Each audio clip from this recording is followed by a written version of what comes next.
The original Blazing Angels is a game that recently really impressed me. It's a super solid arcade flight sim that has great action and a compelling story that hits hard emotionally when it needs to. That's not to say the game is perfect though. I had a couple gripes with it, particularly the camera shake and bloom when firing weapons, which I thought was a bit over the top, and when compared to other games in the genre, I felt the game just had a sorta washed out and bland look.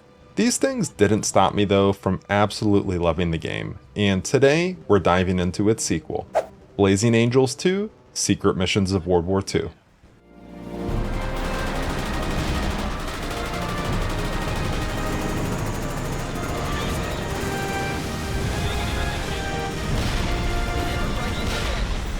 Released in 2007 for the PS3, Xbox 360, and PC, Blazing Angels 2 looked to improve upon the first game's shortcomings, while simultaneously trying to maintain and improve upon its already solid gameplay. And I would say that they succeeded in this wholeheartedly.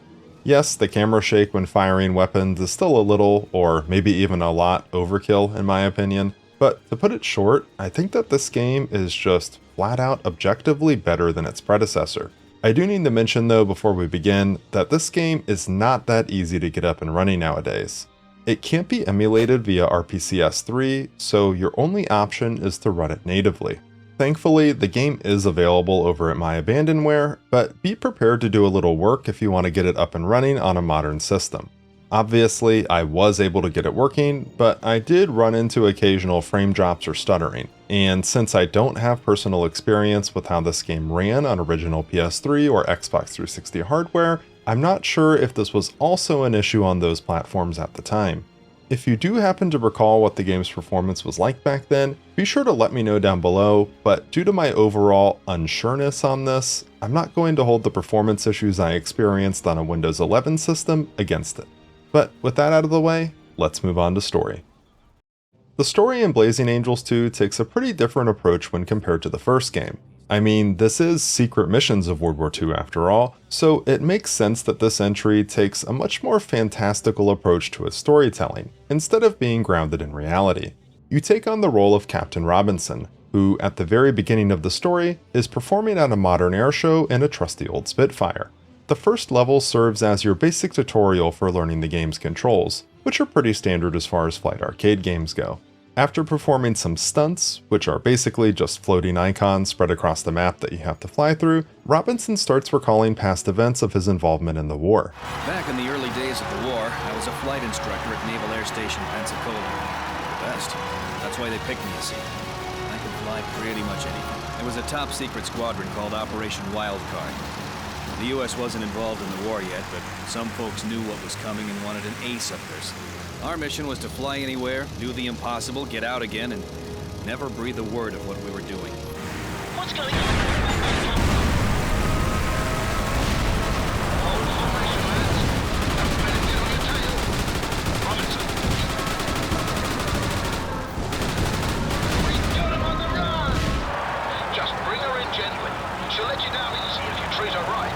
After this is where the story really begins, as we get introduced to the first member of our elite squadron, known as Operation Wildcard, Teach. Squadron in time for drinks at the pub. What? And let you have all the fun? Covert missions, exotic locales, maybe even a femme fatale or two.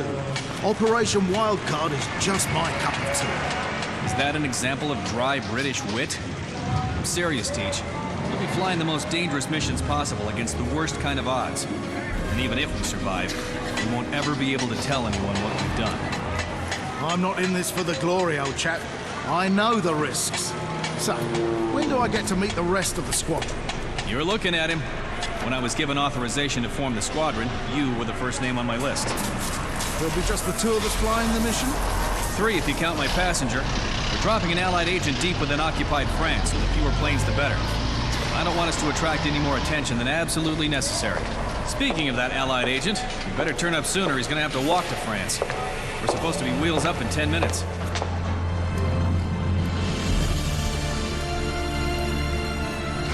I've no intention of walking to France in these heels, Captain. Right from the get-go, the game establishes that your mission objectives are sometimes going to vary quite a bit when compared to its predecessor, with your very first task being to drop off a spy by the name of Marguerite onto a moving train. Now's our chance.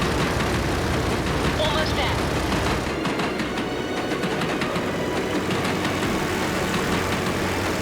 Well done! You didn't do so bad yourself. Now let's hope all this was worth it. That's up to the lady on the train. Wish her luck, Teach. You'll need it if we're ever going to see her again. Now, most missions do still have their fair share of killing specified targets, defending friendly ones, and many of the other standard objectives that you see from games in this genre, even including a avoid detection zones style mission. But compared to the other Warbird games I've played up until this point, this honestly feels much more Ace Combat-y, even though a lot of the core Blazing Angel elements are still there.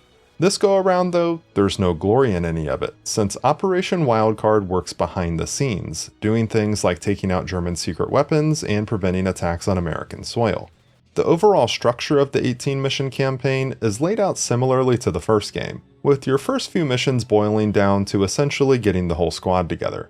Your squad mates, Teach, Milo, and Thorpe, all have very recognizable cooldown abilities. Teach draws fire away from you, giving you a bit of a breather if you're taking on too much damage. Milo repairs your aircraft, although notably this isn't an activated ability this time around. And lastly, Thorpe can be let loose to assault and destroy multiple enemies in quick succession. Technically, Marguerite isn't a squad mate, but she is worth mentioning here too because she does play a very crucial role in the story, and by the end of it, she sort of feels like a fifth team member. As a matter of fact, she's arguably the most important character in the game, as her romantic involvement with a German officer named Max while undercover leads to some pretty startling discoveries related to what the Germans have been developing and what Operation Wildcard will need to destroy. From shooting down giant zeppelins and taking out a rail-mounted supercannon, to testing out new prototype systems and stealing and destroying German ones, there's no lack of variety to the game's campaign. And yes, you'll even see a bit of Ace Combat style tunnel flying before you're through with it. As far as mission presentation goes, prior to each mission, you're shown a pre-rendered cutscene that's presented in one of two styles. First, there are these sort of stylized, moving still image style scenes that, when combined with the game's surprisingly good voice acting, do a great job of depicting scenes or crucial moments that take place outside of your squad's control. They may look dated, and that was my initial first impression of them, but as I played more of the game, they actually sort of grew on me. Have a look at one. Alright, let's start with the basics. Which unit are you assigned to? A secret one, Captain. A secret one.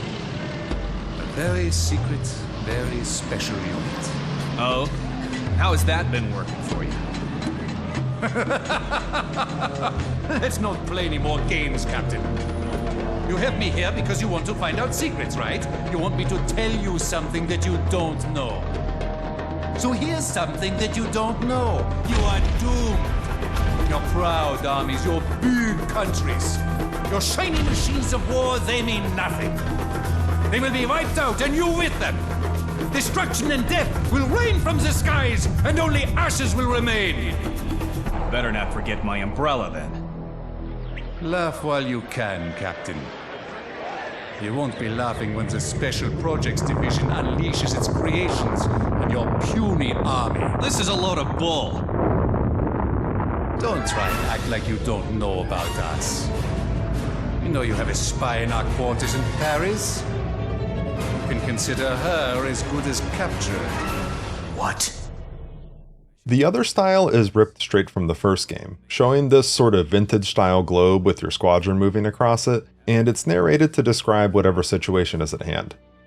Overall, I found the story of Blazing Angels 2 was really enjoyable to play through, thanks in part to the fact that this doesn't follow the same formula as most Warbirds games out there. Since this isn't based on real events, I couldn't just easily predict what would come next, which was a nice change of pace. And I'll give a quick spoiler alert here, just in case you want to play through this for the first time for yourself, but the game actually has a couple parts that hit a bit on the emotions too. Firstly is when Thorpe got shot down. I was like, are you fucking kidding me? This game is gonna pull a Joe on me again? Thankfully, that doesn't end up happening and we're able to rescue Thorpe, But there is a rather dark moment when Max, who ends up betraying his fellow Germans to help Marguerite, is depicted as getting executed. The report of your defection, I could hardly believe it, Max. I took you for an intelligent man. Your prospects were bright, but you let that woman rust and fill your head with foolishness. You betrayed me, and for what?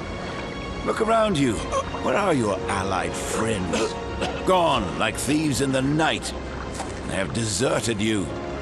Now, you're left with nothing.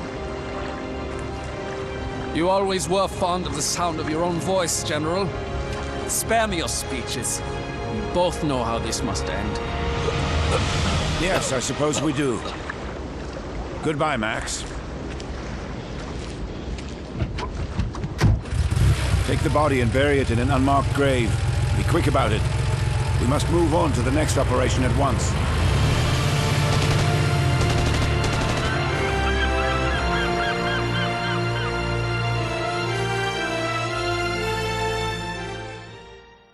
Before we move on to gameplay, I've got to take a quick break to talk about our continuing partnership with Apex Gaming PCs. With custom-built PCs available in different configurations at various price points, they're sure to have an option for any gamer out there, especially when you factor in their affordable and flexible financing options. Whether you're on a budget and opting for the entry-grade Apex Bronze, or looking to dominate your competition with the Streamer Plus, you can rest easy knowing that your investment is protected by the Apex standard 2-year parts and lifetime labor warranty. For a limited time, you can use my 3% discount code JARBO at checkout when purchasing.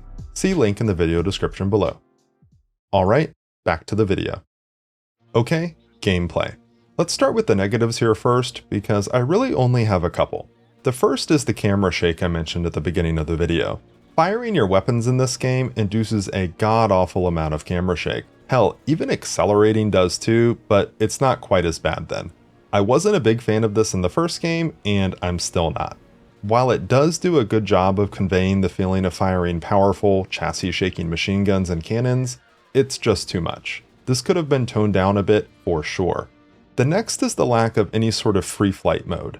As you move through the game, you unlock a pretty decent number of aircraft, over 40, and while you can go back and replay missions using the aircraft you've unlocked, I would have loved to see something like a versus mode that allows you to quickly set up missions to try them all out.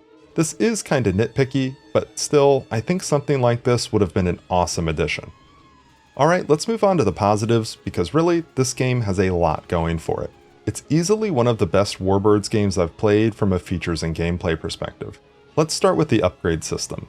Upon completing missions, you earn what are called prestige points. These can be spent prior to deploying to apply different upgrades to your aircraft. I actually made the mistake of waiting until I was about 5 missions into the campaign before I purchased any of these, because I assumed these upgrades were done on a per plane basis, but yeah, that's actually not the case. Purchasing each of these one time unlocks and applies the upgrade to any aircraft you play with.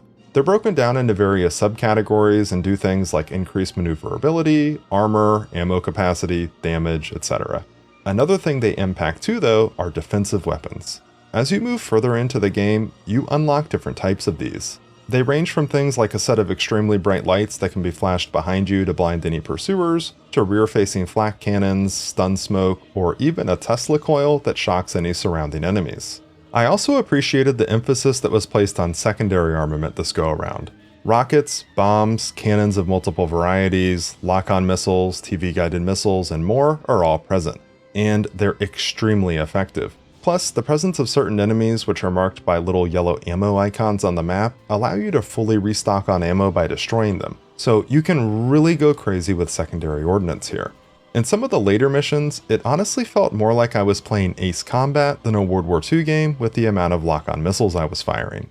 The game also has what I would say is the best implementation of a wingman system in the arcade flight genre. Not only are the activated abilities offered by your squad mates very helpful and effective, but your wingmen actually help in battle. If you assign them to attack or defend, you'll see them actively engage enemy targets, which isn't always the case in games like this. I was also a huge fan of how when you assign to attack or defend, each press of the D-pad assigns a single member of your squad to whatever role you're selecting. What this means is that you can have one person stay back to watch your 6, while sending the rest out to attack, set everyone to defend, or anywhere in between. Customization is also rather impressive, since via the hangar, every aircraft in the game can be personalized to your liking. Multiple layers are available, which can then have different colors assigned to them to create the look you're going for. There's even custom markers available, so you can set up whatever imagery you want on your plane's wings, body, and tail. All of these things together really round out the overall gameplay package that this game delivers, and when you combine them with the already solid gameplay foundation that was established by the first game, it creates a top-tier experience. Alright, before we conclude, let's briefly touch on presentation. Visually, the game holds up well. It doesn't really compare to modern titles, but that's to be expected of a 2007 game. I feel like I have played games from this era that do look a bit better graphically, but I'm not going to knock the game here. It's fine. Plane models, damage models, terrains, and effects all look solid. I have to mention too, before we move on to audio, that I did really appreciate this game's slightly more colorful atmosphere. It's not a super oversaturated game by any means, but the slight boost of color in the environments, plus the overall variety of them, seemed to give the game a bit more life to me. The same goes for the menu and UI elements, it all felt just more complete. Okay, moving on to audio. Everything from weapon effects to voice acting, both in and out of mission, to the music, it's all excellent. The game really seems to lean heavy on the main theme from the first game, which I've grown super fond of at this point, but there are also some new tracks that are really well done, perfectly fitting the themes of the game's missions.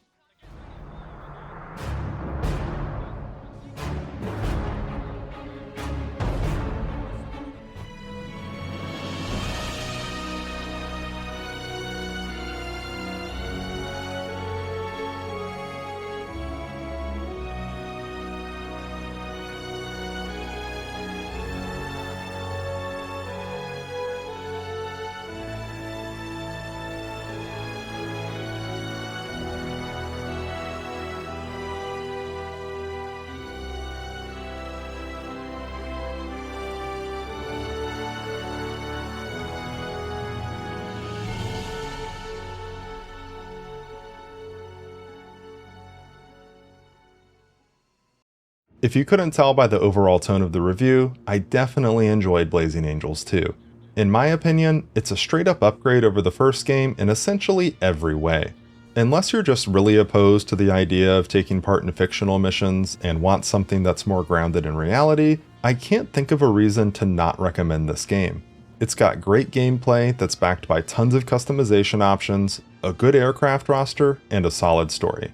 Let me know your thoughts on the game down below, and as always, thanks for watching. Until next time.